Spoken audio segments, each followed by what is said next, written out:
नमस्ते साथीहरू। आजको यो भिडियोमा हामी पेड अफ क्यापिटलको बारेमा चर्चा गर्नेछौँ। पेड अफ क्यापिटल भनेको के हो, पेड अफ क्यापिटल बढी भएको राम्रो कि कम भएको राम्रो, हाम्रो ट्रेडिङ इन्भेस्टिङ गर्दाखेरि यो पेड अफ क्यापिटल किन हेर्नुपर्छ हैन, नेपालमा कुन सेक्टरमा सबैभन्दा बढी क्यापिटल कसको छ, पेड अफ क्यापिटल कसको कम छ हैन, त्यो कुराहरू पनि हामी एनालिसिस गरेर एउटा हामी निष्कर्ष निकालेर यो भिडियो टुङ्ग्याउनेछौँ। तपाईहरुलाई म मेरो एक्सेल सिटमा लगाउन चाहन्छु।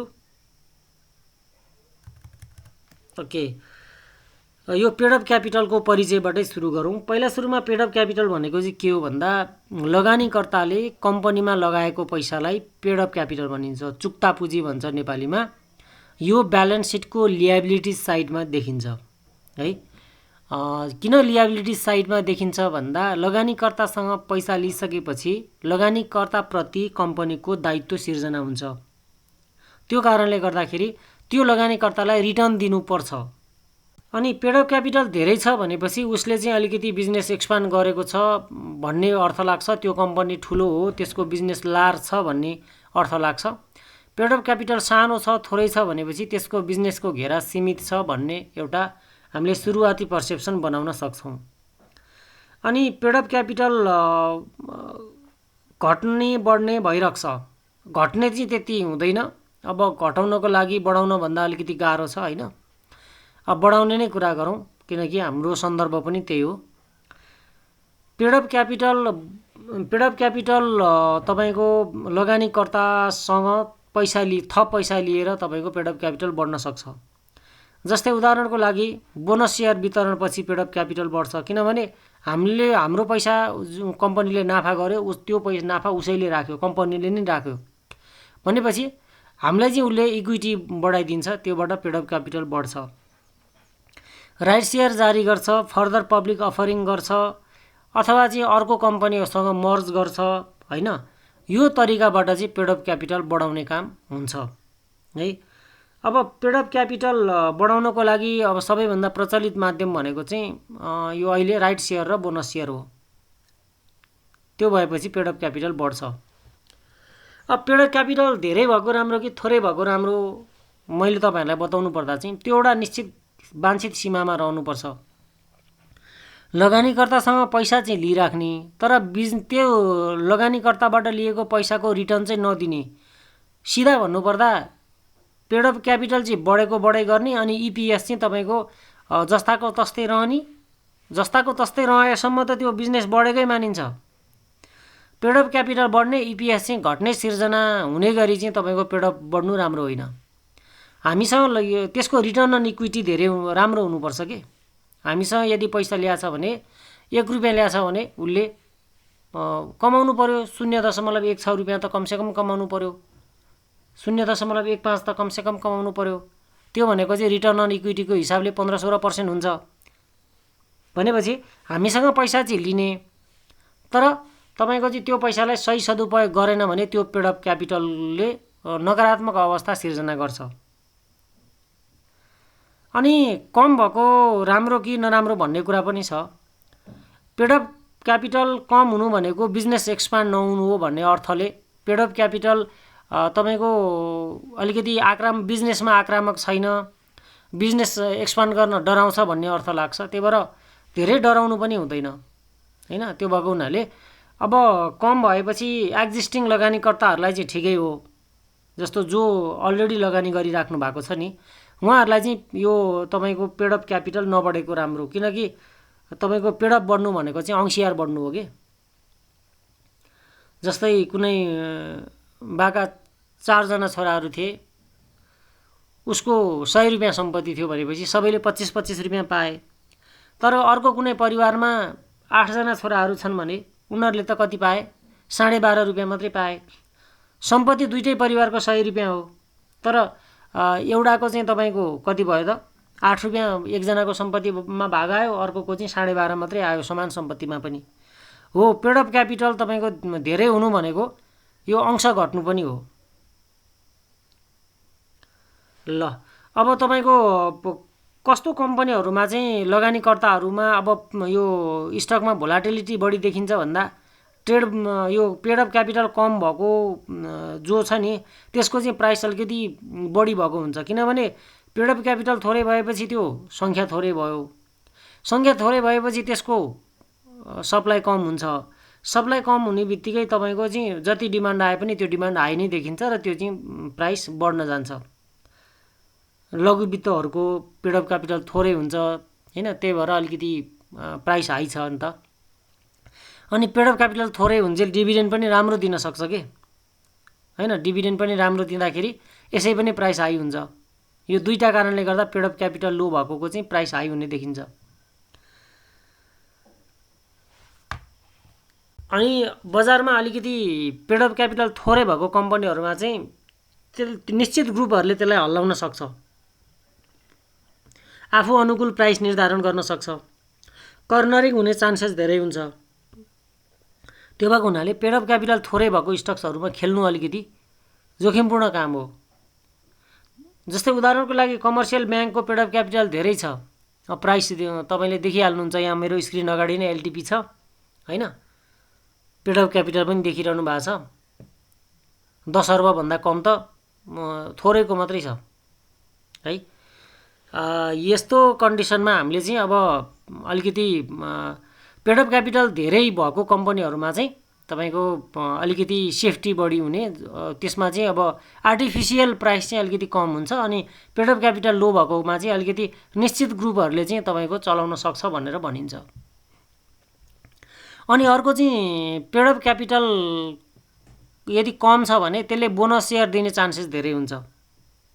अहिले त ब्याङ्क तथा वित्तीय संस्था सबैलाई बोनस सेयरमा अनिवार्य गरेको छ र उनीहरूले पेड अफ क्यापिटल बढाउनै पर्ने छ, त्यो भएर उनीहरूले पेड अफ क्यापिटल बढाउनको लागि बोनस सेयरमा प्रोत्साहन गरेको छ होइन।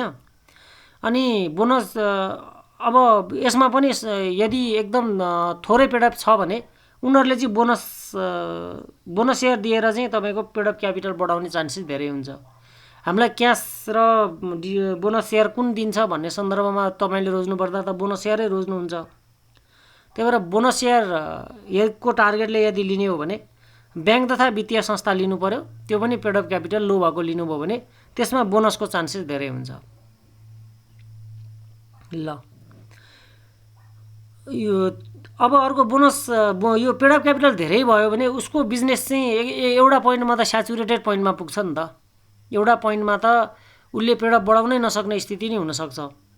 त्यो अहिले तत्काल राष्ट्र ब्याङ्कले अहिले अनिवार्य गरेर मात्रै हो होइन, नत्र अहिले यसरी बोनस पनि दिइहाल्दैनथे। एक्चुअली प्रमोटर सेयरहरूलाई बोनस सेयर दिएको मन पर्दैन, किनकि उनीहरूको अंश घट्ने हो नि त त्यो भनेको। प्रमोटर सेयरहरूको त सेकेन्डरीमा त्यस्तो हाई भोल्युम हाई प्राइसमा ट्रेड हुँदैन होइन। त्यो भएको हुनाले जुन कम्पनीको चाहिँ तपाईँको यो प्रमोटर सेयरको हिस्सा धेरै छ त्यसको चाहिँ सकेसम्म क्यास दिन खोज्छन्। यो ब्याङ्क तथा वित्तीय संस्थाले यदि राष्ट्र ब्याङ्कले बोनस सेयरमा कडाइ नगरेको, बोनस सेयर दिनलाई प्रोत्साहन नगरेको भए तपाईँको दिँदैन थिए। अब निफ्राले 8% क्यास दियो नि त, तर राष्ट्र ब्याङ्कले रिजेक्ट गर्यो नि त, त्यसलाई बोनसमा कन्भर्ट गर्नै पर्यो नि होइन। यो चाहिँ ब्याङ्क तथा वित्तीय संस्थाको अहिलेको सन्दर्भमा बुझ्नै पर्ने कुरा। बोनस सेयर दिएर पेड अफ क्यापिटल बढाउनै पर्छ भन्ने छैन। यो अरू ब्याङ्क तथा वित्तीय संस्था बाहेकले उनीहरूलाई पैसा चाहिएको छ भने दिन्छ, नत्र क्यासै दिन्छ। ल बोनस सेयर बढी भएको राम्रो कि घटी भएको राम्रो भन्ने सन्दर्भमा कुरा गर्नुपर्दा चाहिँ तपाईँको धेरै तरिकाले बोनस सेयर घटी भएको चाहिँ राम्रो देखिन्छ होइन। तर हल्का रिस्की पोइन्ट भनेको चाहिँ त्यसमा तपाईँले मार्केटको निश्चित ग्रुपहरूको चलखेल बुझ्नु भएन भने चाहिँ तपाईँको त्यसमा हाई प्राइसमा फस्ने चान्सेस पनि त्यत्तिकै हुन्छ। अब म कमर्सियल यो सबै सेक्टरको चाहिँ पेड अफ क्यापिटल धेरै भएको र थोरै भएको चाहिँ तपाईँको हेर्छु होइन। यो पेड अफ क्यापिटल भनेको चाहिँ कुनै पनि कम्पनीको टोटल यो पेड अफ क्यापिटललाई 100ले डिभाइड गर्यो भने चाहिँ त्यो किताको सङ्ख्या आउँछ, त्यसलाई 100ले गुणन गर्यो भने चाहिँ तपाईँको त्यो चाहिँ के आउँछ त 100ले गुणन गर्यो भने चाहिँ त्यो पेड अफ क्यापिटल आउँछ। अनि मार्केट प्राइसले गुणन गर्यो भने चाहिँ यो मार्केट क्यापिटलाइजेसन आउँछ है। ल म पेड अफसँग सम्बन्धित रहेर आजको यो भिडियो बनाउँछु। Paid of capital largest to smallest sort गरौँ पहिला। Okay, paid of capital largest to smallest गर्दा नेपालको कमर्सियल ब्याङ्कमा ग्लोबल आयामी ब्याङ्क चाहिँ सबैभन्दा धेरै पेडअप भएको ब्याङ्क हो। त्यसपछिको पेडअप क्यापिटल बढी भनेको NMB bank, Nepal investment bank र प्राइम कमर्सियल ब्याङ्कको हो। लगभग यिनीहरूको उस्तै छ, 16 अर्ब 32 करोड, 16 अर्ब 25 करोड, 16 अर्ब 8 करोड है। अनि त्यसपछिको चाहिँ कुमारी ब्याङ्क, मेगा, नबिलको चाहिँ धेरै छ। अब सबैभन्दा कम पेडअप क्यापिटल भएको भनेको चाहिँ तपाईँको स्ट्यान्डर्ड चार्टरको हो, अनि सिभिल ब्याङ्कको हो, सेन्चुरी ब्याङ्कको हो, एभरेस्ट ब्याङ्कको हो। अब स्ट्यान्डर्ड चार्टर यिनीहरू चाहिँ कस्तो भन्दा अब त्यत्तिकै बिजनेसमा आक्रामक नहुने, नेपालको मेजर सिटिजमा मात्रै भए पुग्ने, अनि अब अलिकति भनौँ न अलिकति भिआइपीलाई अलिकति टार्गेट गर्न खोज्ने भएको हुनाले यिनीहरूको पेडअप क्यापिटल बढाउन त्यति हतपत चाहँदैनन्। स्ट्यान्डर्ड चार्टर, सिभिल ब्याङ्क, अनि त्यसपछि century, Everest, Nepal Bangladesh, sunrise, Nepal SBI, bank of Kathmandu चाहिँ लो भएका चाहिँ ब्याङ्कहरूमा पर्छन्। यिनीहरूको लगभग 10 अर्बभन्दा कम छन्। कतिवटाको छ 10 अर्बभन्दा कम पेडअप? 10 अर्बभन्दा कम भनेको चाहिँ तपाईँको 8 वटाको छ। अब कमर्सियल ब्याङ्कहरूले चाहिँ तपाईँको 8 अर्ब न्यूनतम पेडअप क्यापिटल बनाउनु पर्छ होइन। अनि बी क्लासकाले चाहिँ 2.5 अर्ब बनाए पुग्छ मिनिमम, अनि फाइनान्सले चाहिँ 80 करोड न्यूनतम पेडअप हुनुपर्छ, र डी क्लासका लघुवित्तले चाहिँ 60 करोडको चाहिँ पेडअप क्यापिटल बनाउनु पर्छ। यो चाहिँ राष्ट्र ब्याङ्कले सर्कुलर गरेको यो रुल्स एन्ड रेगुलेसनमा छ। अब कमर्सियल ब्याङ्कपछि अब हामी यो डेभलपमेन्ट ब्याङ्कतिर लागौँ होइन। यसको हाइएस्ट कसको छ त भन्दा तपाईँको हाइएस्ट भनेको चाहिँ तपाईँको मुक्तिनाथको छ। मुक्तिनाथको पेडअप क्यापिटल रहेको छ 1100, 1000, 10,000 लाख, 10 लाख करोड, 10 करोड अरब, 4 अर्ब 81 करोड रहेको छ। ज्योति विकास ब्याङ्कको त्यसपछिको राम्रो छ। त्यो राम्रो भन्नाले बढी छ भाइ, राम्रो नराम्रो भन्ने कुरा त मैले पहिल्यै भनिसकेँ। 3 अर्ब 84 करोड। अर्को गरिमा विकास ब्याङ्कको चाहिँ 3 अर्ब 67 करोड। अनि यो साइन रेसुङ्गा, अनि त्यसपछि महालक्ष्मी विकास, कामना सेवा विकासको चाहिँ धेरै पेडअप क्यापिटल भएको पर्छ है। 2, 3, 4, 5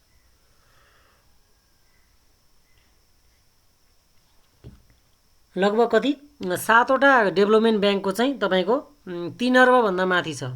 र सबैभन्दा लो पेडअप क्यापिटल भएको भनेको चाहिँ नारायणी डेभलपमेन्ट ब्याङ्क, अनि अर्को चाहिँ यो सहारा विकास ब्याङ्क जुन अहिले यो मर्जिङ प्रोसेसमा रोक्का छ जस्तो लाग्छ, अनि कर्पोरेट डेभलपमेन्ट ब्याङ्क, अनि Karnali development bank, green development ब्याङ्कको चाहिँ पेडअप क्यापिटल धेरै लो छ।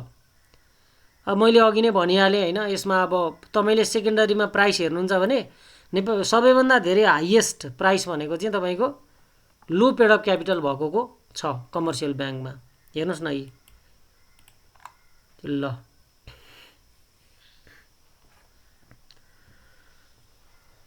नारायणी, सहारा, कर्पोरेट, कर्णाली, ग्रिन होइन, अनि त्यसपछि अर्को कुन छ सिन्धु, मितेरी, सप्तकोशी, यिनीहरूको चाहिँ पेडअप क्यापिटल कम छ।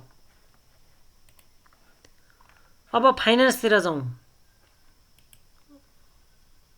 फाइनेन्समा चाहिँ तपाईँको सबैभन्दा धेरै पेडअप क्यापिटल कसको छ?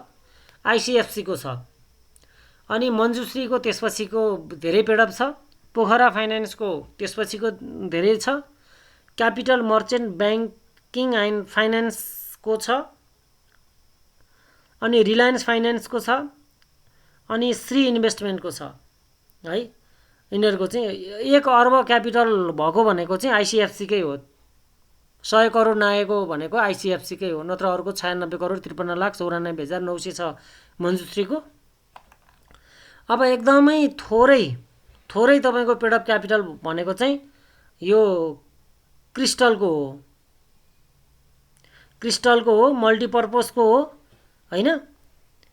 अनि त्यसपछि अर्को चाहिँ तपाईँको नेपाल फाइनेन्सको हो, अनि समृद्धिको हो, जानकीको हो है। यिनीहरूको चाहिँ पेडअप क्यापिटल थोरै छ। प्रोग्रेसिभको पनि तपाईँको थोरै छ। ल अब यो फाइनेन्सकै यो के अरे ब्याङ्क तथा वित्तीय संस्थाकै सकौँ पहिला होइन। अब लघु वित्तमा जाउँ।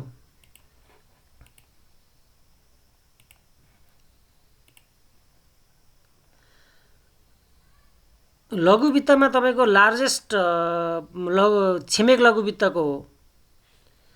छिमेक लघु वित्तको पेड अफ क्यापिटल 11,100 हजार 10 लाख 10 लाख करोड 10 करोड अरब 10 अर्ब 11,100 मार्केट क्यापिटलाइजेसन हेरेछु 11,100 हजार 10 लाख 10 लाख करोड 10 करोड अरब 1 अर्ब 83 करोडको पेड अफ क्यापिटल छ छिमेक लघु वित्तको।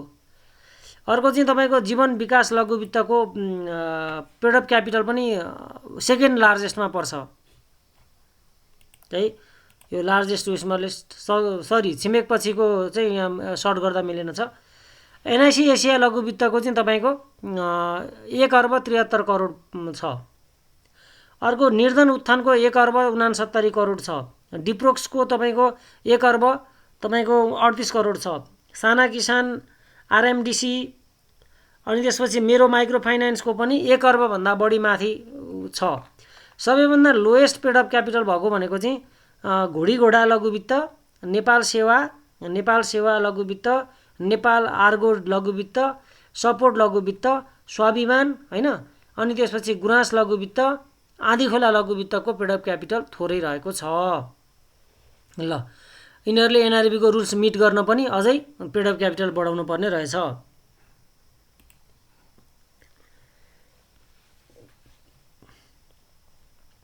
अब होटल सेक्टरमा पेड अफ क्यापिटल अब धेरै चोइसै छैन। अब यसमा के फिल्टर गर्नु होइन। ओके तै पनि फिल्टर गरौँ। यसको पेड अफ क्यापिटल धेरै तारा गाउँको छ 1 अर्ब 88 करोड 60 लाख 19,700 है। अनि चन्द्रगिरीको त्यसपछिको धेरै छ 1 अर्ब 53 करोड। ओरिएन्टल होटेलको 1 अर्ब 12 करोड। सोल्टीको चाहिँ 10 हो फेस भ्यालु, त्यो भएको हुनाले 73 करोड मात्रै रहेको छ। त्यस्तै अब हाइड्रोको पेड अफ क्यापिटलको आधारमा सर्ट गर्नुपर्दा चाहिँ हाइड्रोको चाहिँ सबैभन्दा धेरै पेड अफ कसको छ त फिल्टर गरौँ। Paid of largest to smallest गर्दाखेरि चाहिँ ओके लार्जेस्ट भनेको चाहिँ अप्पर तामाकोसीको पेड अफ सबैभन्दा धेरै छ है। अप्पर तामाकोसीको चाहिँ तपाईँको यसको पेड अफ क्यापिटल भनेको 10 अर्ब 59 करोड जस्तो लाग्छ। 11,100 हजार 10 लाख 10 लाख करोड 10 करोड अरब 10 अर्ब 10 अर्ब 59 करोड पेड अफ क्यापिटल छ। चिलिमेको त्यसपछिको सबैभन्दा धेरै छ 6 अर्ब नै भएको रसुवागढीको हो। अनि सान्जेनको 3 अर्ब, सानिमा माईको 3 अर्ब, बुटवल पावरको 2 अर्ब 95 करोड है। अनि सबैभन्दा लोएस्ट तपाईँको भनेको चाहिँ कुन हाइड्रोको छ भन्दा घलेम्दीको सबैभन्दा लोएस्ट छ। अनि दिव्यश्वरी हाइड्रोको तपाईँको त्यसपछिको लोएस्ट छ। बरुणको अनि छ्याङद्रीको अनि त्यसपछि नेपाल हाइड्रोको मैलुङ खोलाको सबैभन्दा कम पेड अफ क्यापिटल रहेको छ। अब म्यानुफ्याक्चर एन्ड प्रोसेसिङमा चाहिँ कसको कति रहेको छ भन्ने सन्दर्भमा फिल्टर गर्नुपर्दा चाहिँ तपाईँको लार्जेस्ट टु स्मलेस्ट सर्ट गर्दा चाहिँ तपाईँको 4 अर्ब 40 करोड 11,100 हजार 10 लाख 10 लाख करोड 10 अरब 4 अर्ब 40 करोड तपाईँको शिवम सिमेन्टको छ। हिमालयन डिस्टिलरीको तपाईँको कति छ 86 करोड 77 लाख 11,100 हजार 10 लाख 10 लाख करोड 10 करोड 86 करोड छ। 30 करोड तपाईँको श्रीराम सुगर मिल्सको छ। बोटलर्स नेपालको तपाईँको 19 करोड छ। अनि त्यसपछि 12 करोड छ अर्को यही तराईकै बोटलर्सको तराईको। युनिलिभरको छ तपाईँको 92 करोडको 11,100 होइन सरी 11,100 हजार 10 लाख 10 लाख करोड। मात्र 9 करोडको बिजनेसलाई अहिले यत्रो धेरै भनौँ न 9 करोडको बिजनेसलाई अहिले यति धेरै एक्सप्यान्ड गरेको रहेछ युनिलिभरले है। पेड अफ क्यापिटल त थोरै रहेछ, त्यही भएर त धेरै कमाएर पेड अफ बढाएको छैन र त एक किताको तपाईँको 650 रुपियाँ दिन सक्छ त। अब सेकेन्डरीमा लागत धेरै त त्यो हामी मिलेर बनाएको त हो नि। नेपाल लुबिओलको पनि तपाईँको पेड अफ क्यापिटल एकदम थोरै छ।